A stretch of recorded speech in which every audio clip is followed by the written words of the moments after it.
వీడియోలోకి వెళ్ళి ఇప్పుడు తెలకపిండి అండి. తెలకపిండి తెలుసు కదా, ముగ్గుల పిండి అనమాట. ముగ్గులు ఆడించగా వచ్చే పిండి, మన పిండిలు ఆడించి ఆయిల్ సపరేట్ చేస్తాం కదా, ఆ పిండితో చెక్కుల్లో వస్తాయి కదా, అవి తెచ్చుకొని మనం వాటర్లో నానబెట్టుకోవాలండి. నానబెట్టుకొని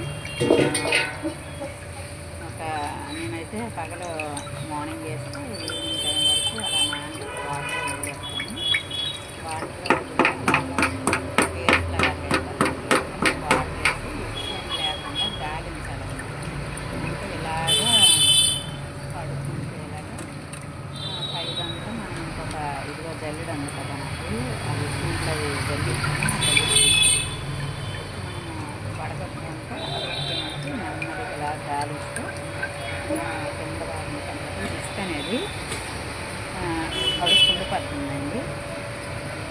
అలా నానబెట్టాక వడగట్టుకొని ఒక క్లాత్, కాటన్ క్లాత్ ఉంటుంది కదండి, ఆ కాటన్ క్లాత్ కూడా ఈ మనం వడగట్టి పిండి ఉంటుంది గాలించి వేసుకొని వాటర్ లేకుండా మొత్తము పిండుకోవాలన్నమాట. క్లాత్లో వేసి గట్టిగా పిండి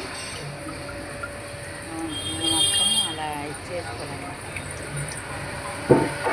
క్లాత్లో వేసుకొని గట్టిగా ముడి వేసుకోవాలన్నమాట. క్లాత్తో గట్టిగా స్ట్రైట్గా పెట్టుకొని వాటర్ ప్యాక్, ఆ వాటర్ అంతా ప్యాక్ చేసుకొని మనం క్లాత్లో వేసుకొని ఒక ఏదైనా ఒక కట్ కానీ ఒక రాడ్ కానీ ఏదైనా ఉంటే దానికి క్లాత్ కానీ మనం కట్టుకొని కిందన ఏదైనా వాటర్ పడకూడదంటే కట్టలు తీసుకోవాలి.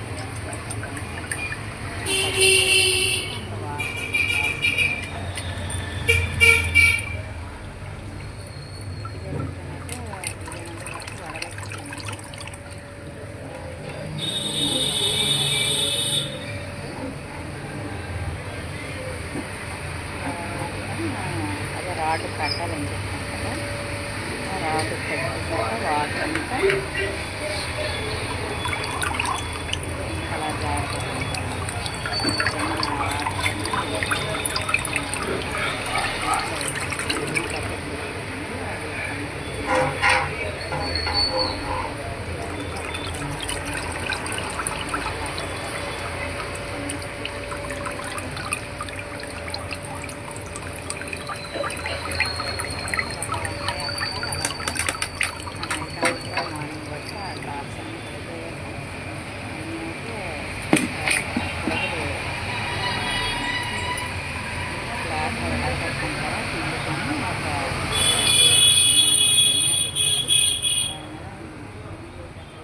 కదండి తిరగలి, ఆ తిరగలి అనమాట. దాని మీద బరువు కోసం పెట్టాను చూడండి, అబ్జర్వ్ చేయగలరు.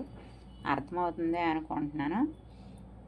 వాటి మీద బరువు ఏదైనా పెడితే ఇంకా వాటర్ ఉన్నదనమాట, బయటికి ఇదైపోతుంది అనమాట. అలా పెట్టుకొని ఒక రాయి లాంటిది బరువు ఏది ఉంటే అది తిరగలి పెట్టేసాను. ఆ తర్వాత దానికి కావాల్సినవన్నీ అందులో మనం మిక్స్ చేసుకొని వేయాలన్నమాట. ఇవన్నీ అల్లము, వెల్లుల్లి, సాల్ట్, పచ్చిమిర్చి, సాల్ట్ అన్నీ కలిపేసి పిండి వడగట్టుకొని పిండి ఉంటుంది కదా, అది బేసిన్లో వేసుకున్నాను అన్నమాట. క్లాత్ లాంటివి తుడుచుకొని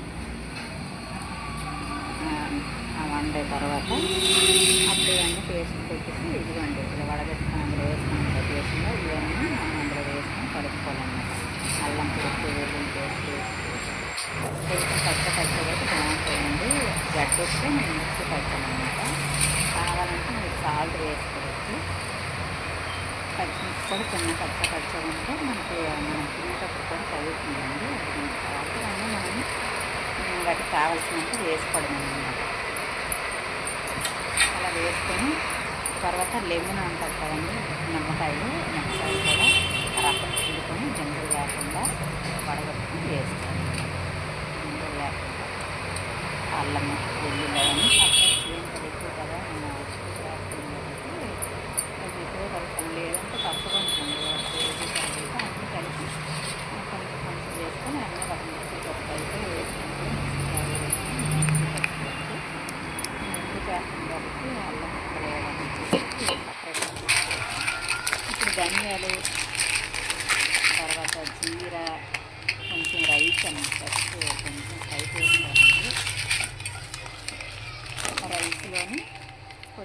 ధనియాలు, తర్వాత ఒక 2 గ్రాములు ఉంటుంది ధనియాలు, 50 గ్రాములు